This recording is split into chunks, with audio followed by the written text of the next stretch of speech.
कैसे हो आप सब। एक बार फिर से आपका स्वागत है मेरा दूरदर्शन मेरा विद्यालय में। आशा करता हूं आपको जो ये घर पर विद्यालय का अनुभव मिल रहा है आप उसे बहुत एंजॉय कर रहे होंगे और एंजॉयमेंट के साथ आपकी पढ़ाई भी हो रही होगी। आप सभी ने अपना कॉपी और कलम तो ले ही लिया होगा, तो इस कक्षा में भी अगर आपके मन में आज के विषय से संबंधित कोई जिज्ञासा या कोई प्रश्न आए तो नोट करते जाना है। आज के एपिसोड में हम कक्षा 9 के साथ शुरुआत करेंगे, जिसमें हम गणित के बहुपद पाठ को पढ़ेंगे। उसके बाद हम सामाजिक विज्ञान का पाठ बिहार के एक गांव की कहानी को आगे बढ़ाएंगे। उसके बाद हम एक और बहुत इंटरेस्टिंग कहानी देखेंगे जिसका नाम है शहर का जगमगाता बिजनेस, जिसमें जानेंगे कि शहर का जगमगाता बिजनेस क्या था। इस कहानी के बाद हम कक्षा 10 की पढ़ाई शुरू करते हुए कक्षा 10 में हम विज्ञान के पाठ जैव प्रक्रम के साथ शुरू करेंगे और आज के एपिसोड में सबसे आखिरी में हम सामाजिक विज्ञान में इतिहास के भारत में राष्ट्रवाद पाठ को पढ़ेंगे और देखेंगे कि भारत में राष्ट्रवाद कैसे हुआ था। तो चलिए शुरू करते हैं आज के एपिसोड को।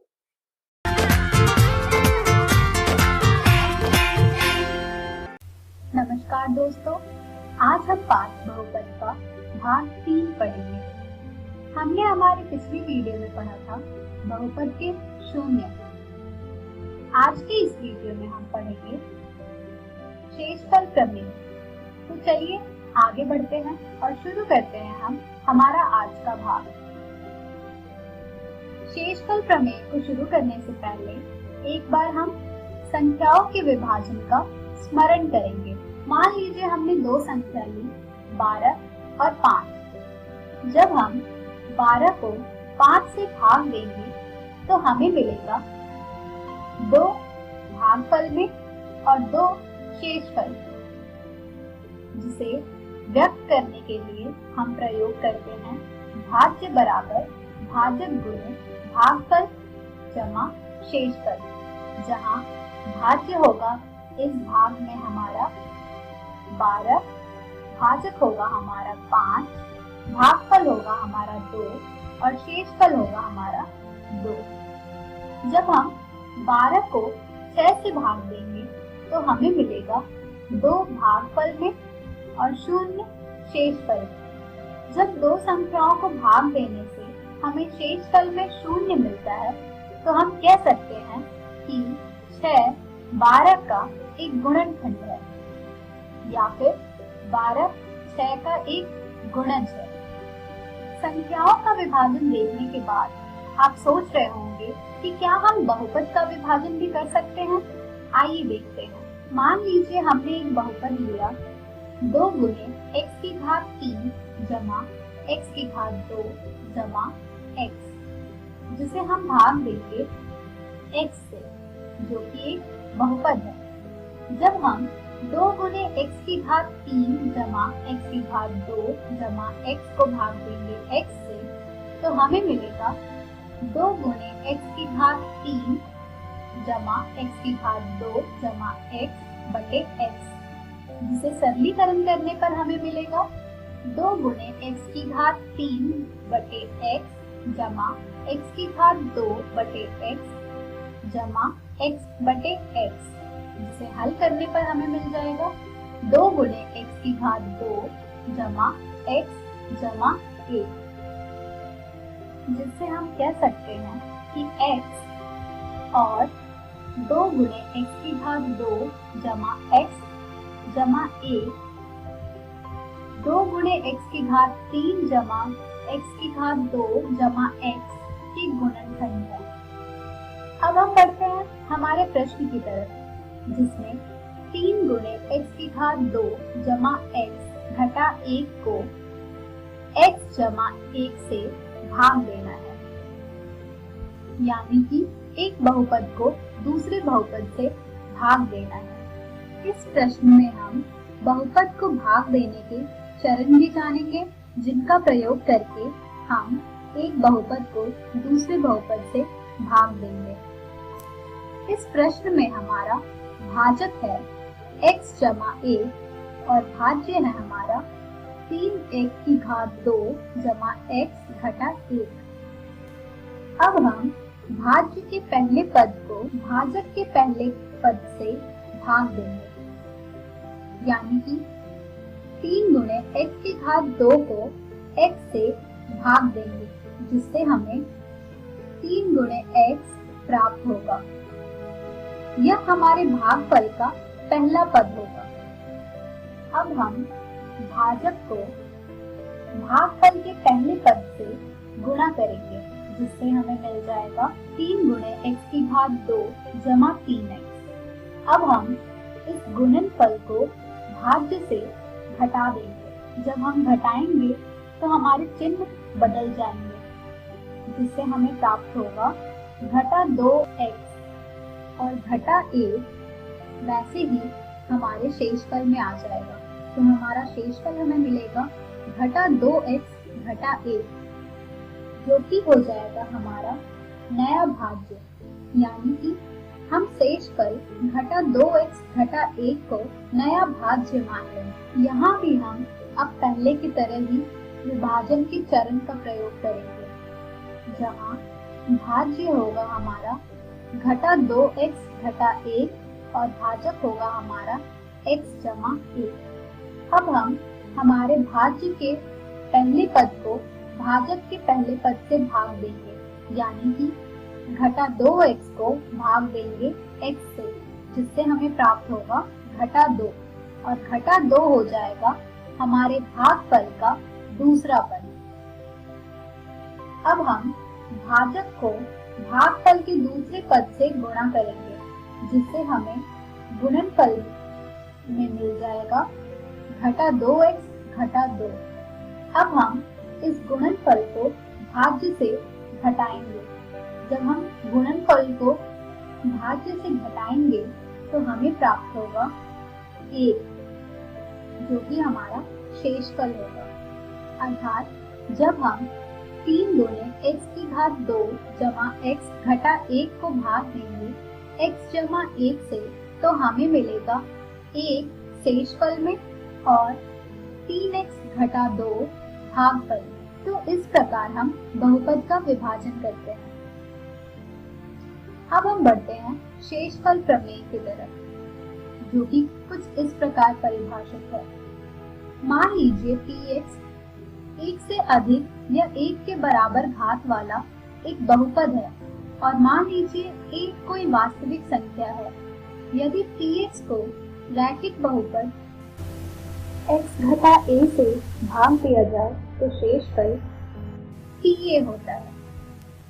यानी कि अगर हम किसी बहुपद को रैखिक बहुपद x घटा a से भाग देंगे तो शेषफल में हमें pa प्राप्त होगा, जहाँ px होगा हमारा 1 से अधिक या 1 के बराबर घात वाला एक बहुपद और a होगा कोई वास्तविक संख्या।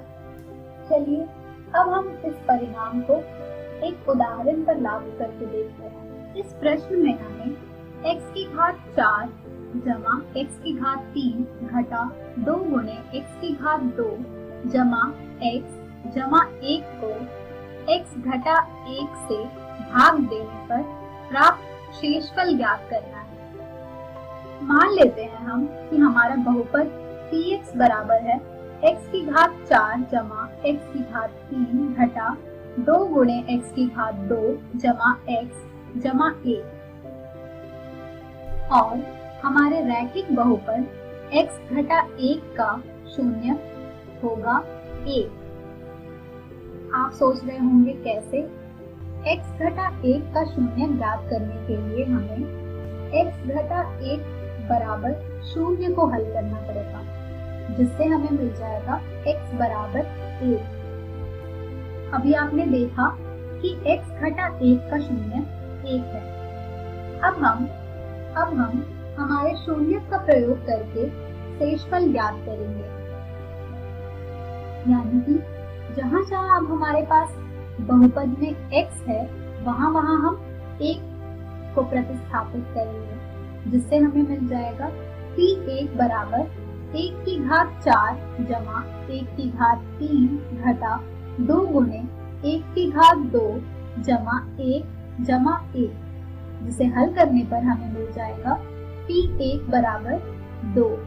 और हम शेषफल प्रमेय के अनुसार कह सकते हैं कि x की घात 4 जमा x की घात 3 घटा 2 गुणे x की घात 2 जमा x जमा 1 को x घटा 1 से भाग देने पर शेषफल 2 प्राप्त होता है। तो इस प्रश्न में आपने देखा कि कैसे शेषफल प्रमेय का प्रयोग करके हमने बहुत ही आसानी से बहुपदों का विभाजन किया है। आज के इस वीडियो में हमने सीखा शेषफल प्रमेय। हम हमारी अगली वीडियो में जानेंगे बहुपदों का गुणनखंडन। धन्यवाद।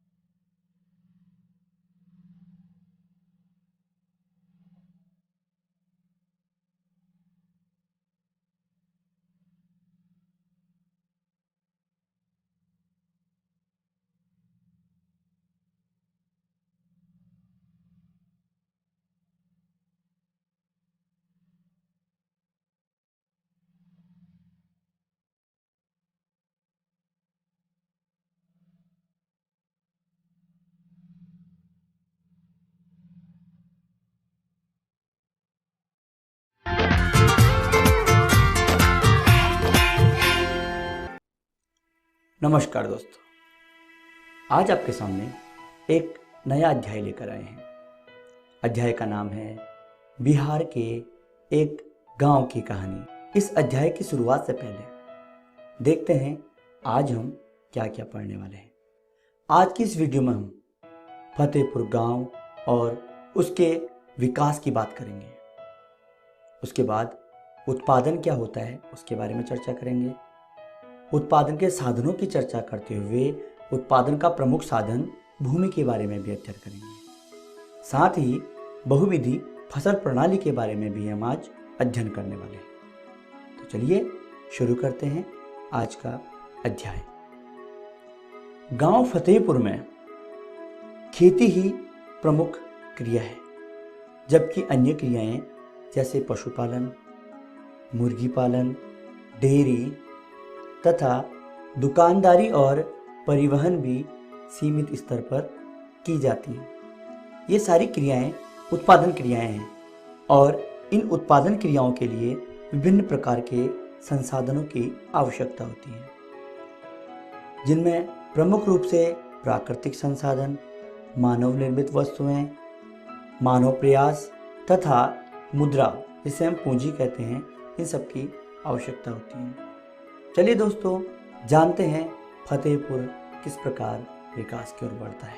फतेहपुर गांव अपने आसपास के गांवों और कस्बों से भली भांति जुड़ा हुआ है। इस गांव के पूरब में पुनपुन नदी बहती है, तो पश्चिम में पटना गया का मुख्य सड़क मार्ग है, जो पटना से 9 किलोमीटर की दूरी पर है। इस गांव में विभिन्न जातियों के लगभग 1500 परिवार रहते हैं। गांव में अधिकांश लोग भूस्वामी हैं, जिन्हें हम जमींदार कहते हैं, जिनमें से कुछ बहुत बड़े परिवार के हैं। उनके मकान ईंट और सीमेंट के बने हुए हैं। गरीब लोगों की संख्या भी गांव की कुल संख्या का 1/4 भाग है, जो गांव के एक कोने में काफ़ी छोटे से घरों में रहते हैं, जिनके घर मिट्टी और घास फूस के बने रहते हैं। इनके लिए सरकार ने इंदिरा आवास की योजना के तहत पक्के मकानों की व्यवस्था की है।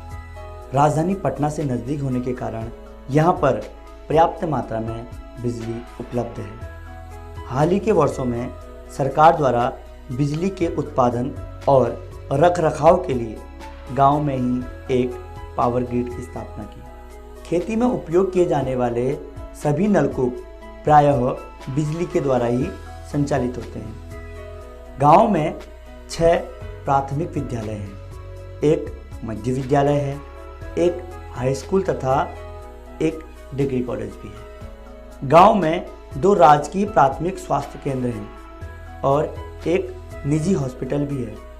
डाकघर की सुविधा होने के साथ साथ इस गांव में एक आंगनबाड़ी केंद्र भी है।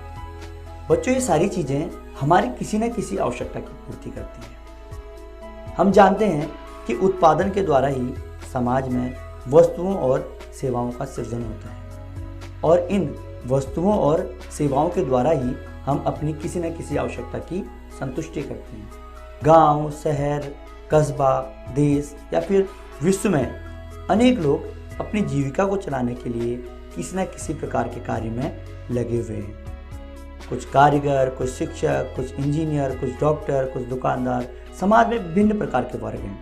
और अगर हम बिहार की बात करें तो बिहार के विभिन्न गांवों में खेती ही उत्पादन की प्रमुख विधि है और बाकी अन्य उत्पादक गतिविधियों में परिवहन, दुकानदारी तथा डेयरी गैर कृषि क्रियाएं कहलाती हैं। गांव में तकनीकी और क्रांति के आने के बावजूद भी गांव के लोग आज भी कृषि के पुराने तरीकों के लिए अधिक लोकप्रिय हैं। आइए दोस्तों, देखते हैं उत्पादन क्या होता है। उत्पादन का एक सामान्य अर्थ है उपयोगिता का सृजन करना। मान लीजिए हम किसी अंधेरे कमरे में हैं और हमें रोशनी की आवश्यकता है। इसके लिए हम किसी बल्ब का उपयोग करेंगे क्योंकि हमें इस अंधेरे में ये बल्ब रोशनी प्रदान करता है, जिस रोशनी के द्वारा हम अपने कार्य को आसानी से कर पाते हैं।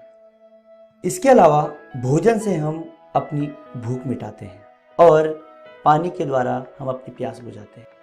तो बच्चों, हम कह सकते हैं किसी भी वस्तु में निहित वह शक्ति जिससे हम अपनी आवश्यकता की पूर्ति करते हैं उसे उपयोगिता कहते हैं। भोजन और पानी, इन दोनों में वह शक्ति है जो कि हमारी भूख और प्यास मिटा रही है, अर्थात यही उपयोगिता है। किसी वस्तु में इस उपयोगिता का सृजन करना ही उत्पादन कहलाता है। जैसे मिट्टी का उदाहरण ले लेते हैं। मिट्टी के द्वारा ही कोई कुम्हार बर्तन बनाता है, अर्थात मिट्टी पर काम करके वह इस मिट्टी को एक बर्तन में परिवर्तित करता है, जिस बर्तन में लोग अपना सामान भी रखते हैं, जिस बर्तन से लोग पानी भी पीते हैं या फिर अन्य कामों में उस बर्तन का उपयोग करते हैं। तो हम कह सकते हैं जब हम किसी कच्चे माल को किसी काम के लायक बनाते हैं या उपयोगी बना देते हैं तो उसे ही उत्पादन कहा जाता है। मिट्टी के बर्तन बनाने के लिए हमें मिट्टी की जरूरत पड़ती है। इसी तरह फर्नीचर बनाने के लिए हमें लकड़ी की आवश्यकता होती है। अनाज उगाने के लिए हमें खेत, हल और बैल तथा मजदूरों की आवश्यकता भी होती है। इसके अलावा कारखानों में भी उत्पादन के लिए मकान और श्रमिक के अलावा पूंजी तथा मशीनों की आवश्यकता होती है। बच्चों, उत्पादन के इन साधनों के बगैर हम किसी भी चीज का उत्पादन नहीं कर सकते। उत्पादन के इन साधनों को मुख्य रूप से 5 भागों में बांटा गया है, जिनमें भूमि, श्रम, पूंजी, व्यवस्था या संगठन तथा उद्यम या साहस को शामिल किया गया है। आज हम उत्पादन का एक प्रमुख साधन भूमि के बारे में चर्चा करेंगे। उत्पादन के लिए सर्वप्रथम भूमि की ही आवश्यकता पड़ती है। साधारण अर्थ में भूमि से हमारा मतलब जमीन या उसकी ऊपरी सतह से होता है, लेकिन अर्थशास्त्र में भूमि से मतलब प्रकृति के द्वारा दिए गए सारे मुफ्त उपहार हैं, जिनमें पानी, हवा तथा प्रकाश प्रमुख है। फतेहपुर में खेती उत्पादन की प्रमुख क्रिया है। यहाँ पर काम करने वालों में 75% लोग अपनी जीविका के लिए खेती करते हैं। फतेहपुर गांव में 1960 से आज तक जुताई के अंतर्गत भूमि क्षेत्र में कोई विस्तार नहीं हुआ। बिहार में लगभग अधिकांश भूमि पर खेती ही की जाती है। बिहार की जो फसलें हैं उनमें खरीफ की फसल जो कि जुलाई से अक्टूबर तक बोई जाती है, इसके अंतर्गत धान और हरी सब्जियां बोई जाती हैं। इसके बाद रबी की फसल नवंबर से फरवरी यानी जाड़े के मौसम में बोई जाती है, जिसमें गेहूं के साथ तिलहन और आलू की खेती होती है। भूमि के एक बड़े भाग में गन्ने की खेती भी होती है, जिसकी वर्ष में एक बार कटाई होती है। गन्ना अपने कच्चे रूप में या फिर गुड़ के रूप में व्यापारियों को बेचा जाता है। खरीफ तथा रबी की फसलों को मंडी में बेच दिया जाता है। बच्चों, 1960 से 1970 के दशक में मुरारी नामक किसान के पास 3 हेक्टेयर भूमि थी, जिसमें अधिकतर असिंचित भूमि थी। मुरारी अपने 3 पुत्रों की मदद से इस भूमि पर खेती करता था। मुरारी की मृत्यु के बाद उसके भूमि को उसके 3 पुत्रों में बांट दिया गया। अब प्रत्येक के पास 1 हेक्टेयर भूमि रह गई, जो कि 1 हेक्टेयर जमीन पर ठीक ढंग से गुजारा नहीं कर पा रहे हैं। इस गांव में कुछ किसानों के पास अधिक भूमि है, किंतु बढ़ती जनसंख्या तथा बढ़ते परिवार के कारण भूमि का वितरण असमान हो गया है, अर्थात कुछ के पास अधिक और बहुसंख्यक लोगों के पास कम भूमि है। अब बात करते हैं बहुविधि फसल प्रणाली की। बच्चों, एक वर्ष में किसी भूमि पर एक से अधिक फसल पैदा करने को बहुविधि फसल प्रणाली कहते हैं। यह भूमि के किसी एक टुकड़े में उपज बढ़ाने की सबसे सामान्य प्रणाली है। फतेहपुर के प्रायः सभी किसान कम से कम 2 मुख्य फसलों का उत्पादन करते हैं। कई किसान तो पिछले कई वर्षों से तीसरी फसल के रूप में आलू और हरी सब्जियों का भी उत्पादन करने लगे हैं। आइए देखते हैं इस वीडियो में हमने क्या क्या सीखा। आज की वीडियो में हमने फतेहपुर गांव के विकास की बात की, उसके बाद उत्पादन तथा उत्पादन के साधनों की चर्चा करते हुए भूमि और बहुविधि फसल प्रणाली की चर्चा की। अगली वीडियो में हम इसी अध्याय का अगला भाग देखेंगे, जिसके अंतर्गत उत्पादन के अन्य साधनों की चर्चा करते हुए श्रम, पूंजी, संगठन और साहस के बारे में जानेंगे। इसके अलावा उपभोग की वस्तुएं और उत्पादक वस्तुओं के बारे में भी हम अध्ययन करेंगे। आशा करते हैं आपको यह वीडियो बहुत पसंद आई होगी। धन्यवाद। बिहार के एक गांव की कहानी। पहला प्रश्न है, फतेहपुर गांव में कौन सी नदी बहती है? गंगा, पुनपुन, यमुना या फिर घाघरा? गांव में कुल कितने परिवार हैं? लगभग 1100, लगभग 1200, लगभग 1400, लगभग 1500। कौन सा कथन सही है? गांव में 6 प्राथमिक विद्यालय हैं, 1 हाई स्कूल है, 1 डिग्री कॉलेज है। उपरोक्त सभी सही है। उपयोगिता का सृजन करना क्या कहलाता है? उपभोग, वितरण, उत्पादन, विनिमय। उत्पादन के कुल कितने साधन हैं? 1, 3, 5, 8। इनके सही उत्तर हैं। आइए जाने कोरोना वायरस यानी कोविड-19 से बचाव के लिए मास्क का उपयोग कब और कैसे करें। मास्क कब पहनें? जब खांसी, जुकाम, बुखार या सांस लेने में तकलीफ महसूस हो, किसी बीमार व्यक्ति की देखभाल कर रहे हो, अस्पताल या स्वास्थ्य केंद्रों में सेवा दे रहे हो। मास्क कैसे पहनें? मास्क पहनने से पहले हाथ को 20 सेकंड तक साबुन और पानी से अच्छे से धोएं। मास्क पहनने के लिए इसके ऊपरी हिस्से में लगी हुई पतली सफेद मेटल की पट्टी को नाक के ऊपर सटाएं। फिर इलास्टिक को कान के पीछे करें। या यदि डोरी है तो पहले ऊपर की और बाद में नीचे की डोरी को सर के पीछे बांधें। अब मास्क का निचला सिरा पकड़ के उसे ठोड़ी के नीचे खींचें।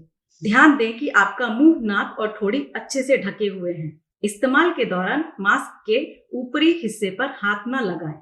मास्क को सही तरीके से पहनना आवश्यक है। याद रखें, एक मास्क 8 घंटे तक ही इस्तेमाल कर सकते हैं। अगर मास्क गीला हो जाता है तो उसे तुरंत बदल दें। मास्क उतारने के बाद उसे ढके हुए कचरे के डिब्बे में डालें। हाथ को 20 सेकंड तक साबुन और पानी से अच्छे से धोएं। इस्तेमाल किए हुए मास्क को जलाकर नष्ट करें या जमीन में 6 फीट का गड्ढा करके अच्छे से दबाएं। कोरोना से डरे नहीं, एहतियात बरतें। वैसे तो स्वच्छता और व्यक्तिगत साफ सफाई हर समय जरूरी है, लेकिन अभी कोरोना महामारी फैलने के दौर में यह एकदम आवश्यक हो गई है।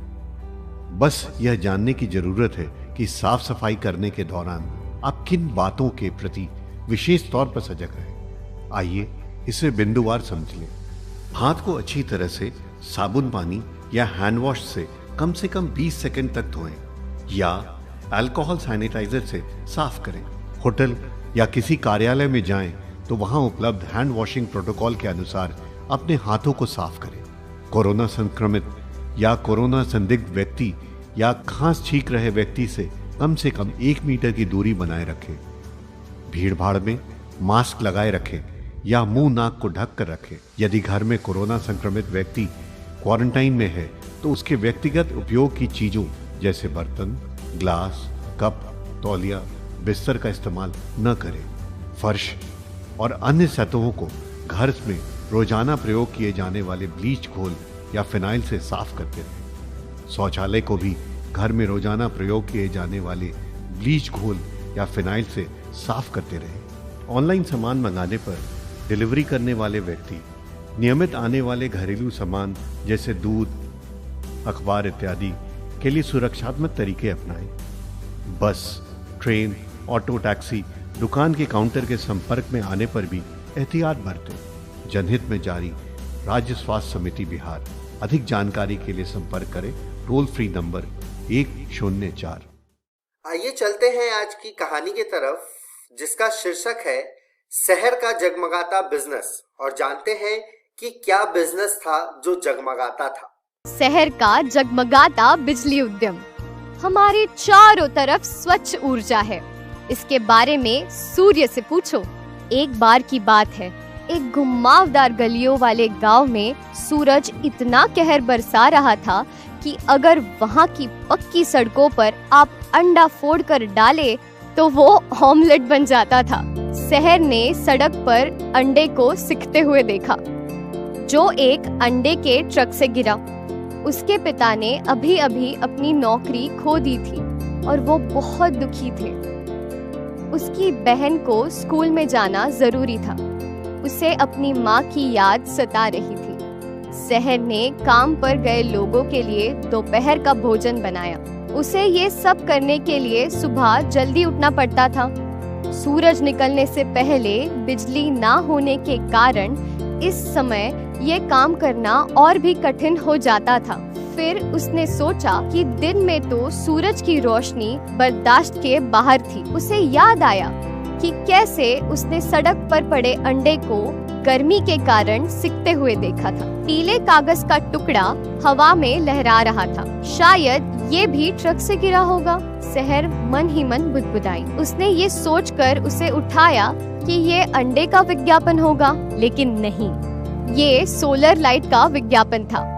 शहर ने तिरछी आंख से कई बार सूरज की तरफ देखा और फिर अंडे की तरफ देखा। उसे समझ में आया कि यही वो चीज थी जिसकी उसे वर्षों से तलाश थी। उसने उस विज्ञापन की पर्ची को अपनी जेब में रख लिया। उसने अपने पिताजी को बताया कि वो कुछ सब्जियां लेने जा रही है और उसने अपनी साइकिल दुकान की ओर दौड़ा दी। उसने दोपहर के भोजन को बेचकर मिलने वाली हफ्ते भर की कमाई उसकी मेज पर रखी। ये एक बड़ा जोखिम था, क्योंकि अगर ये असफल होता तो दोपहर का भोजन बनाने के लिए, सब्जियां खरीदने के लिए उसके पास पैसे नहीं होते। उसने एक गहरी सांस ली। दुकानदार ने सिक्कों की गिनती की और पाया कि वो पैसे पूरे नहीं थे। पहले वो थोड़ा हिचकिचाया, फिर कुछ सोचकर उसने बचे हुए पैसों की एक रसीद और रोशनी के लिए सौर दीपक दोनों शहर को दे दिए। उस रात शहर ने वो सोलर लाइट ले जाकर अपनी दोस्त के चाउमीन के ठेले पर लटका दी। जब अन्य सभी ठेलों की लाइट बुझ गई, तब उसकी सोलर लाइट तेजी से चमक रही थी। इस बात से ठेले पर चाउमीन बेचने वाली उसकी उद्यमी दोस्त इतनी खुश हुई कि उसने उस रात कमाए हुए मुनाफे का आधा हिस्सा शहर को दे दिया। शहर के पास अब इतना पैसा था कि वो अगले दिन सभी के लिए दोपहर का खाना बना सकती थी। इसके बाद उसने कुछ ऐसा शुरू किया जिसे कभी बंद नहीं किया जा सकता था। ठेला लगाने वाले हर उद्यमी ने उसे सोलर लाइट के लिए ऑर्डर दिया। वो अगले दिन वापस दुकान पर गई। उसने अपने बचे हुए पैसे चुकाए और दुकानदार से एक और मदद मांगी। क्या आप मेरे पिताजी को सोलर लाइट की मरम्मत करना सिखाएंगे? ऐसा कहते हुए उसने मेज पर ढेर सारे सिक्के रख दिए। ये सुनकर दुकानदार ने सूरज की जैसी चमकती मुस्कान दी। उसे लगा कि कोई महिला सौर उद्यमी बन जाए तो इससे अच्छी बात कुछ नहीं। शहर्स बोल्ट ऑफ लाइटनिंग बिजनेस, शहर का जगमगाता बिजली उद्यम। आप 4-4 की टोली बनाकर पूरा कीजिए। अपने मोबाइल से तस्वीरें ले, वीडियो और ऑडियो रिकॉर्ड करें और नोट्स बनाएं। आप ये समझ गए हैं कि उद्यमी को वो समस्या सुलझानी चाहिए जिससे अधिक से अधिक लोगों को फायदा हो।